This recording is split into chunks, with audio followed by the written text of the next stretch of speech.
Today we take a very historic action that was 45 years in the making. In a few moments, I will sign an executive order to begin eliminating the Federal Department of Education once and for all.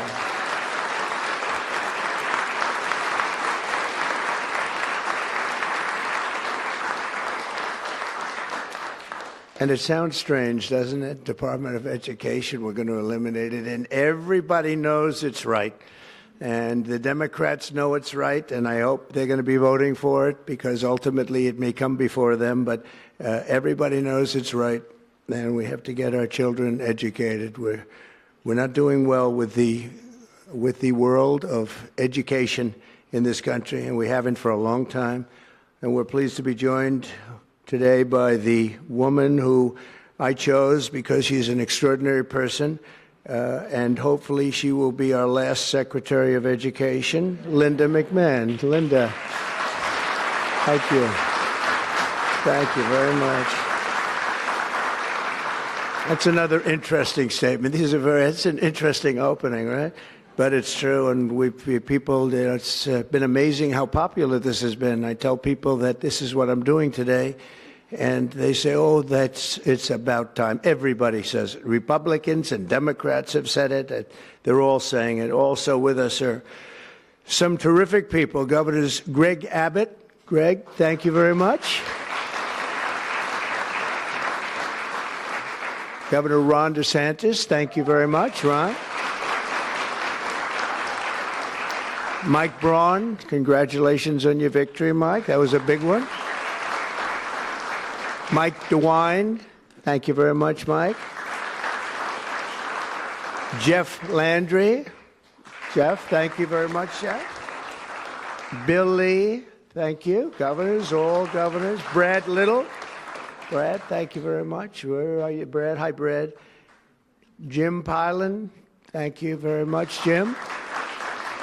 And Kim Reynolds. These are all people very interested in education. And I even see Dan Patrick over there, my friend Dan Patrick. We're joined also by Representatives Tim Walberg and Virginia Fox, Rick Allen, Michael Rulli, and again, Dan Patrick. Thank you very much, Dan. You've been a great friend of ours. And State Attorneys General Ken Paxton. Ken, I see you there. Andrew Bailey. Andrew, what a job you've done, Andrew. You have some good cases going. You've done a great job. Thank you very much. And co-founder of Moms for Liberty, Tiffany Justice. She's been a hard worker. Thank you. Thank you, Tiffany.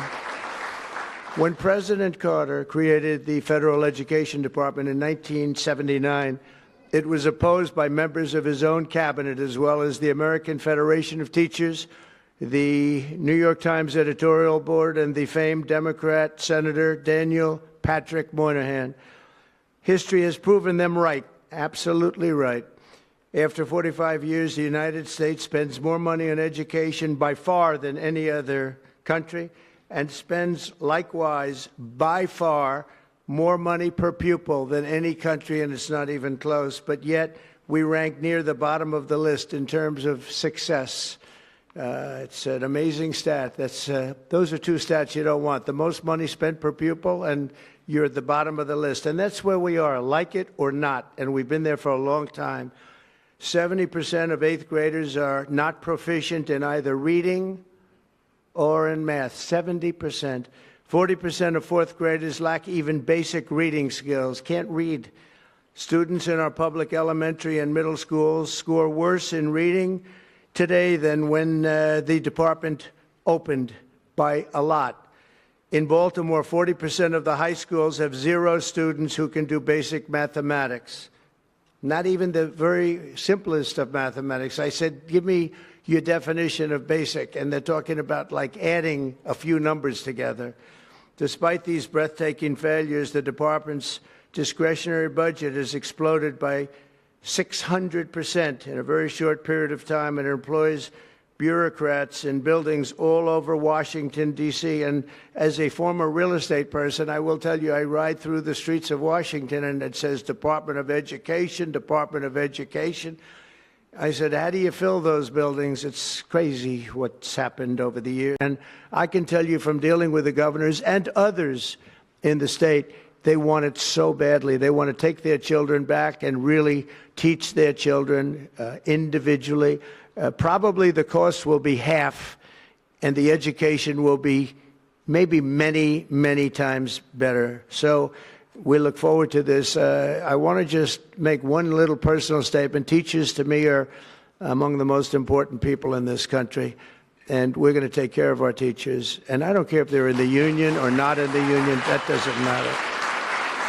But we're going to take care of our teachers, and I believe the states will take actually better care of them than they are taken care of right now. They'll work all sorts of systems and even merit systems. Those great teachers are going to be maybe a little bit better rewarded, or maybe that's the way it should be, but the states are going to make that decision. But we're going to love and cherish our teachers along with our children, and they're going to work with the parents, and they're going to work with everybody else, and it's going to be an amazing thing to watch, and it's really going to be something special. And Linda, you're presiding over something that's so important, and you're going to do a fantastic job, just like you have your whole life. I know your whole life I've been watching you. I've been watching you for a long time. She's had nothing but success. So it's tremendous to have you, and hopefully you won't be there too long, but we're going to find something else for you, Linda, okay? So this will conclude what we are talking about with respect to our most cherished group of people, and that's our children. We want to have our children well educated. We want them to love going to school. We have examples of it. Look at those beautiful, bright-eyed faces. They are so smart. They're so smart. And with that, I'm going to come down, and we're going to sign a very important document, and we're going to be on our way.